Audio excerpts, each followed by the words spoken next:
आपके मन में क्षोभ नहीं आएगा।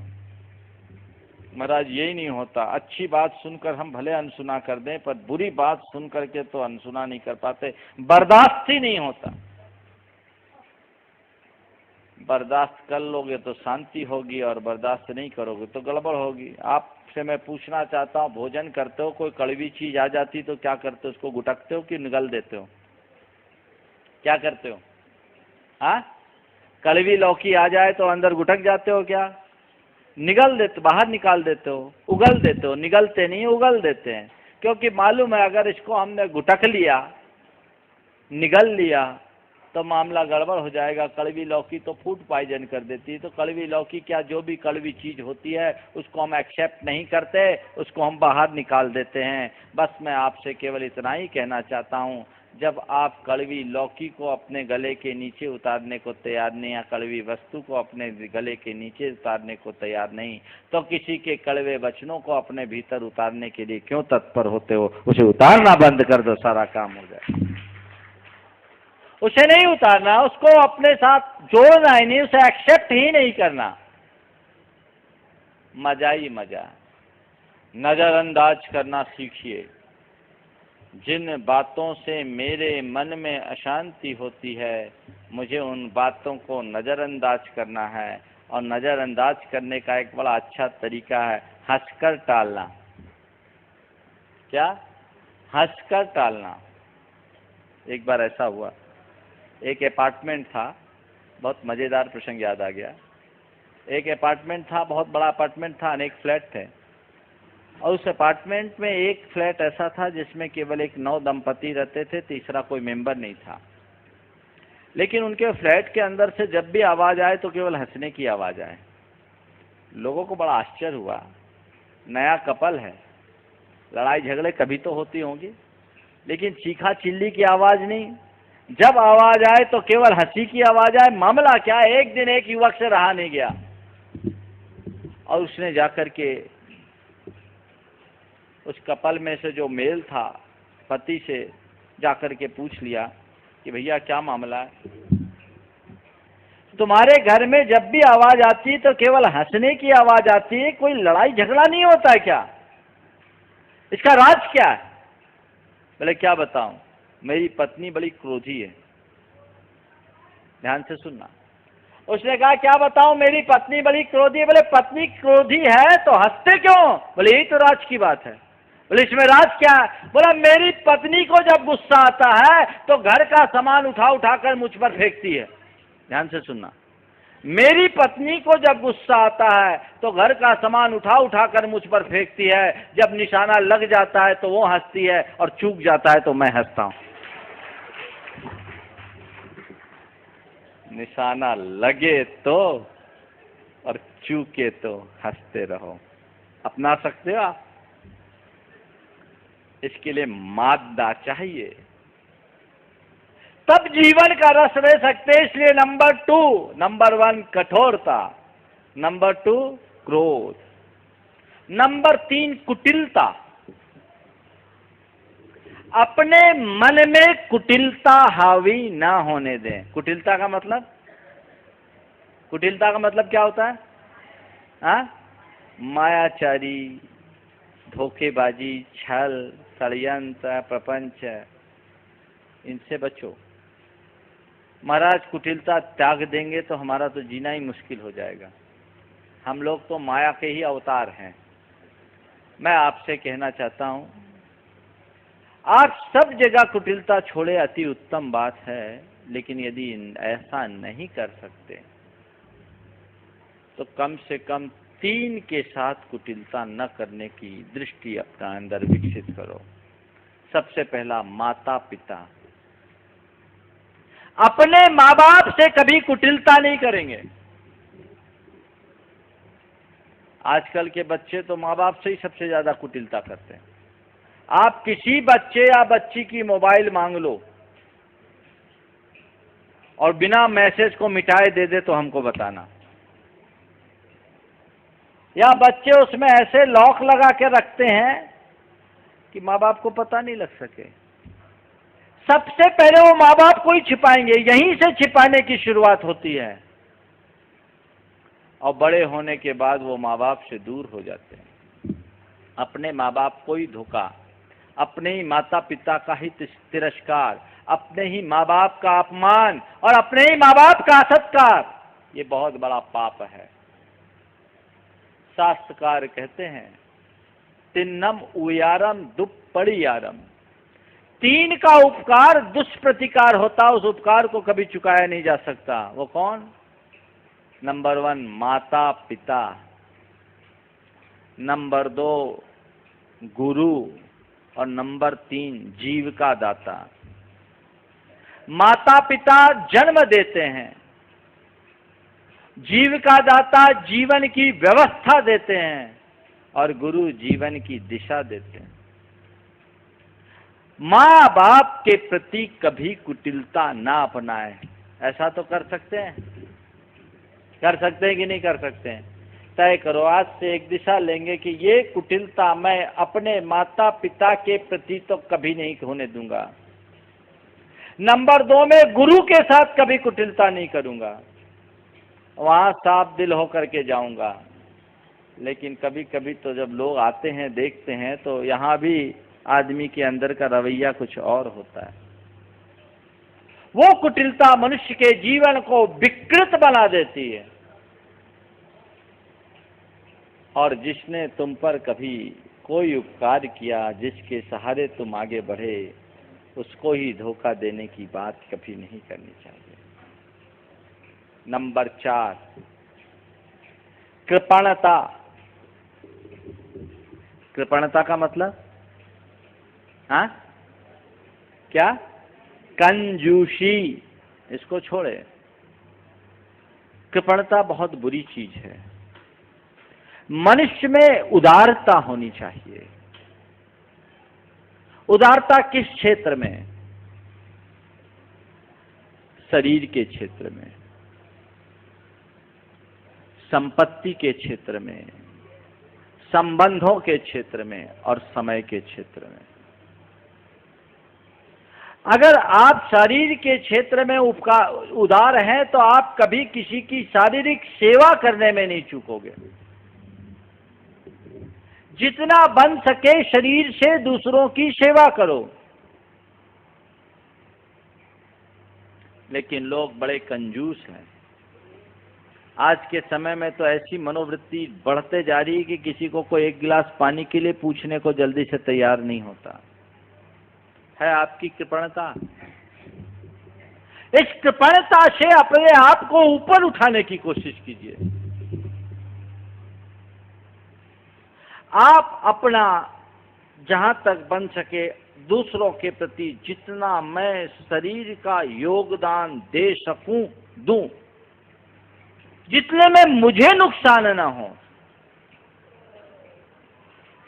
दिल्ली वाले प्रति वर्ष यहां आते हैं तीर्थ यात्रियों की सेवा के लिए। क्या भाव लेकर आते हैं? अभी तक तो कभी नाम भी नहीं रखते थे। बोले महाराज इस बार नाम रखना पड़ा क्योंकि बहुत सारे लोग हमारे नाम से चंदा लेने लगे। तो बचते हैं, आ रहे हैं, अपना समय दे रहे हैं, अपनी शक्ति लगा रहे हैं, अपना संसाधन लगा रहे हैं। ये क्या है? ये कृपणता है या उदारता? हाँ, उदारता। ये तो अपनी उदारता का परिचय दे रहे हैं। लेकिन जो भोजन कर रहे हैं वो कभी थैंक्स देते हैं, भाई साहब आपने बहुत अच्छी व्यवस्था की। ये कृपणता है तुम्हारी। किसी जगह चातुर्मास के लिए गए, चातुर्मास कमेटी ने तुम्हारी उत्तम व्यवस्था की, रहने की, खाने की, महाराज के प्रवचन की, आहार की। तुमने सब कुछ का फायदा लिया, धन्यवाद देने की जगह कमियां गिनाना शुरू कर दी। तुम्हारी कृपणता है कि नहीं? कभी थैंक्स, जिसके निमित्त से तुमने इतना पुण्योपार्जन किया। वहां शरीर में भी कृपणता और शब्दों में भी कृपणता। अगर किसी के थोड़े से सहयोग के प्रति आपने यदि धन्यवाद का 2 शब्द प्रकट कर दिया तो क्या कमी हो जाएगी? लेकिन वहां भी कंजूसी। महाराज बोलने की क्या जरूरत है, तो उनकी ड्यूटी है। उनकी ड्यूटी का पता है, खुद की ड्यूटी। ये कृपणता। ये तो मैं एक उदाहरण दे रहा हूं। आप देखो कि मन कितना कंजूस है, बहुत कंजूस है। हर बात में कृपणता।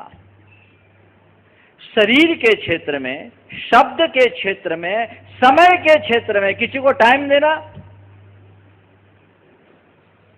अगर कोई टाइम मांगे आपसे तो महाराज अब तो खुद के लिए टाइम नहीं है, दूसरों को टाइम कहां से दे, बड़ी मुश्किल है। इतनी आपाधापी, इतनी भाग दौड़, लोगों के पास समय ही नहीं है। समझ में नहीं आता। एक दिन एक ने कहा, महाराज क्षण भर का काम नहीं है और रत्ती भर काम नहीं है और क्षण भर की फुर्सत नहीं है, सब भाग रहे, समय नहीं। क्या स्थिति। जिनके लिए जरूरी है उनके लिए मैं समय दूं।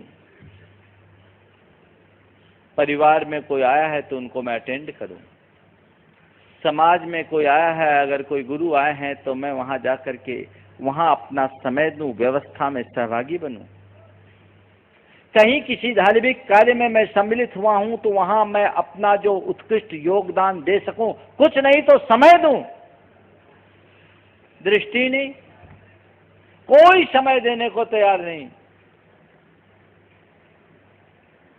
एक बड़े उद्यमी के बेटे ने अपने पिता से कहा कि पापा आप 1 घंटे में कितना कमाते हो?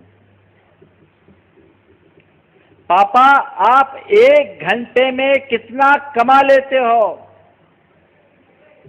पिता ने पूछा क्यों? बस यूं ही बताइए ना। बोला यूं करीब 5,000। बेटा अपनी मम्मी से के पास गया और मम्मी से कहा कि मम्मी आप 2,000 रुपये मुझे दोगी? बोले क्यों? बोले दीजिए ना। मम्मी ने उसे 2,000 रुपये दिए और उसने अपने गुल्लक से 3,000 निकाले। 3 और 2 मिलके 5 हुए। अपने पिता के सामने रखते हुए कहा पापा लो पकड़ो ये पूरे 5,000 और प्लीज मुझे अपने 1 घंटे दीजिए। ये 5,000 रुपये लीजिए और 1 घंटे दीजिए। समझ रहे आप बात को? आज की इस आपाधापी पर कितना करारा प्रहार है। समय में भी कृपणता। आखिरी नंबर पर आती है संपत्ति की कृपणता। शरीर की शरीर, समय, शब्द और संपत्ति। पैसे के क्षेत्र में तो सब कंजूस।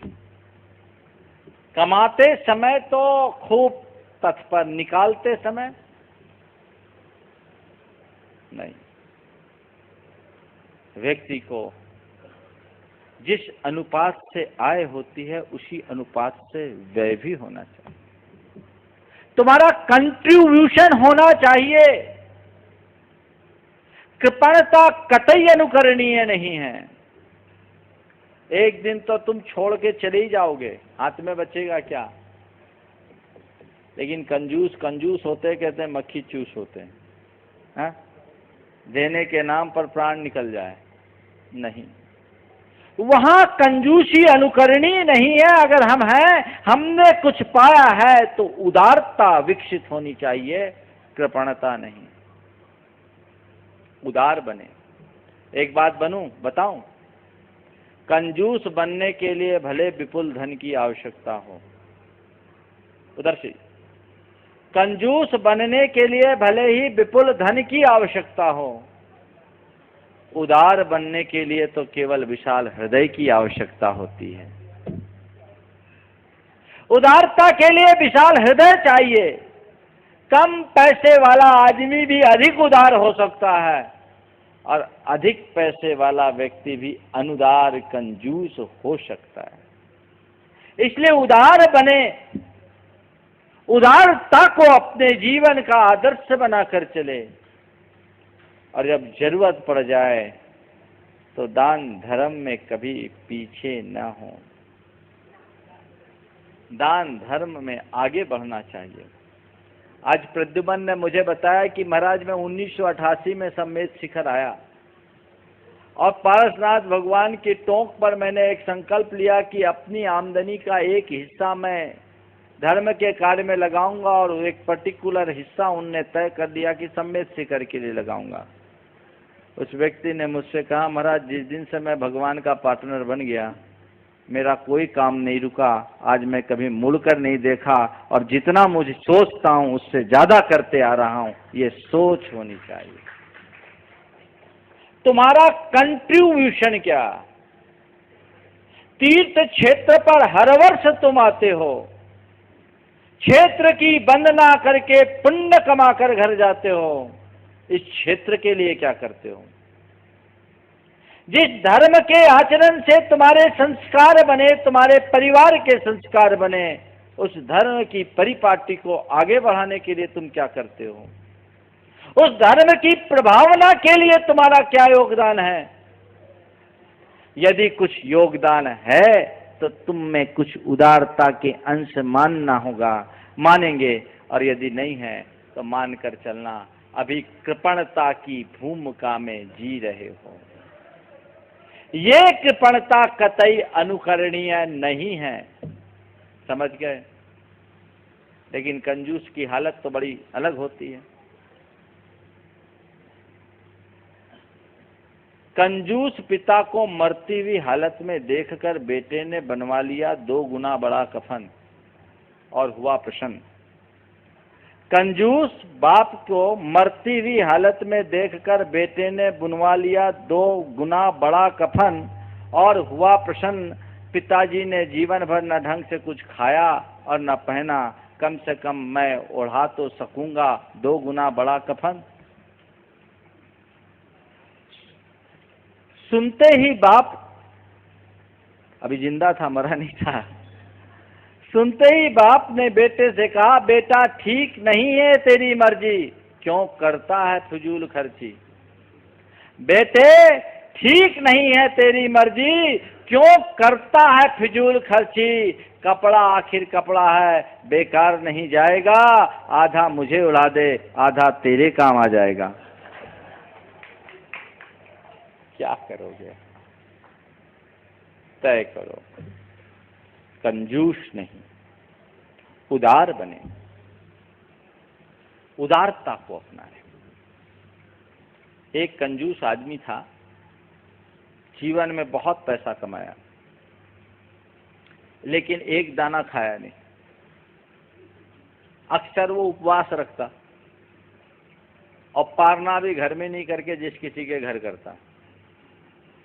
कहता आज मेरा अष्टमी का उपवास है तो चतुर्दशी का, तो पंचमी का, तो एकादशी का मैं सोचता हूँ इसकी पारना का पुण्य आपको दिलवा दूं। तो जिस किसी के घर वो पारना करता,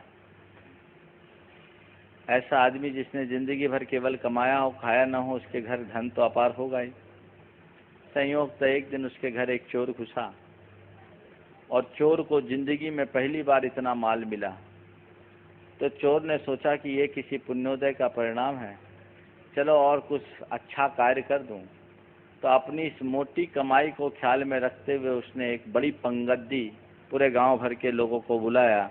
जब गांव भर के लोगों को बुलाया तो महानुभाव भी पहुंच गए। जैसे ही महानुभाव पहुंचे, मुंह में उनने कौर डाला और कौर क्लिक होकर बाहर आ गया। एकदम मुंह में कौर डाले, कौर बाहर। पहला कौर डाला, कौर बाहर।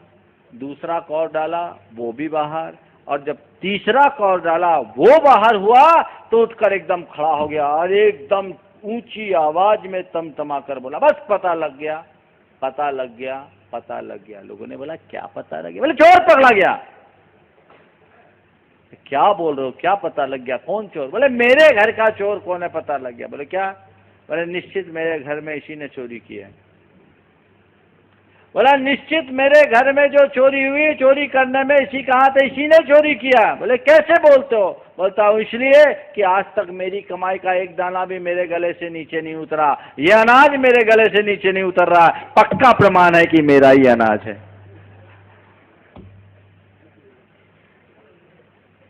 धन्य है, ये कृपणता किसी काम की नहीं। मनुष्य जीवन में चाहे कितनी भी संपत्ति जोड़ ले, एक दिन छोड़ के जाना है। मैं आपको बताऊं, या तो लेके जाओ या दे के जाओ, या फिर छोड़ के जाओगे। लेके जाने की गुंजाइश तो है नहीं, और दे के जाओगे नहीं तो छोड़ के जाओगे। तो छोड़ के जाने से अच्छा है दे के जाओ। समझ गए? वो दे के जाओगे तो तुम्हारे काम में आएगा, वह तुम्हारे जीवन के उत्कर्ष का आधार बनेगा। इसी के बदौलत जीवन की उन्नति होगी। इसलिए आज से तय करो, मैं जहाँ जरूरत होगी वहाँ कृपणता नहीं अपनाऊंगा। कभी कहीं किसी के लिए मुझे समय की आवश्यकता होगी, समय दूंगा। शब्दों की आवश्यकता होगी, शब्दों का जहाँ जैसा होगा सहयोग करूंगा। शरीर की आवश्यकता होगी, शरीर से सहयोग करूंगा। और जहाँ धन की आवश्यकता होगी वहाँ खुले दिल से धन का उपयोग करूंगा। यदि ऐसी सोच आप बना करके चलते हैं तो जीवन में बहुत आनंद आएगा। और नंबर 5, कृतज्ञता। कृतज्ञता समझते हैं? कृतज्ञता का मतलब क्या होता है? दूसरों के उपकार को भूल जाना कृतज्ञता कहलाती है। हम पर कभी किसी ने कोई उपकार किया तो जीवन भर मत भूलो। नीतिकार कहते हैं कि अवसर पर किया गया छोटा सा उपकार भी महान होता है। कोई व्यक्ति हम पर कोई उपकार करे तो उस उपकार को जीवन पर्यंत मत भूलो, आखिरी तक याद रखो कि आज जो मैं हूं उसके ही बदौलत है। कृतज्ञता को एक बहुत बड़ा पाप और कृतज्ञता को एक बहुत बड़ा गुण कहा गया है भारतीय संस्कृति में। कृतज्ञ होना यानी दूसरों के उपकारों का ऋणी बने रहना, और कृतज्ञ बनना यानी एहसान फरामोश हो जाना। आज एहसान फरामोशों की भरमार है। संत कहते हैं ऐसा व्यक्ति जीवन में कभी अपना उत्थान नहीं कर सकता। नीतिकार कहते हैं गोघ्ने चैव सुरापे च चौरे भग्न व्रते तथा निष्कृति विहिता सद्भि कृतज्ञे नास्ति निष्कृति। गाय की हत्या कर ले,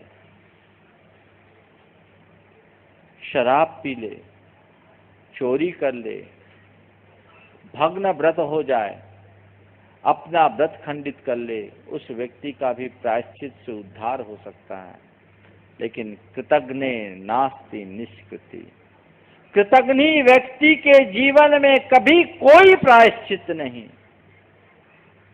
कृतज्ञता को खत्म करे, कृतज्ञता को आत्मसात करे।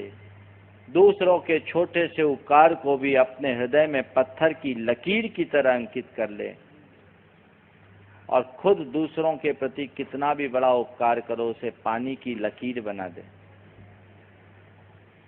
दूसरों के स्वयं के प्रति किए गए उपकार को पत्थर की लकीर की तरह हृदय में अंकित रखें, और स्वयं द्वारा दूसरों के प्रति कोई उपकार करे तो पानी की लकीर की तरह उसे भुला दें।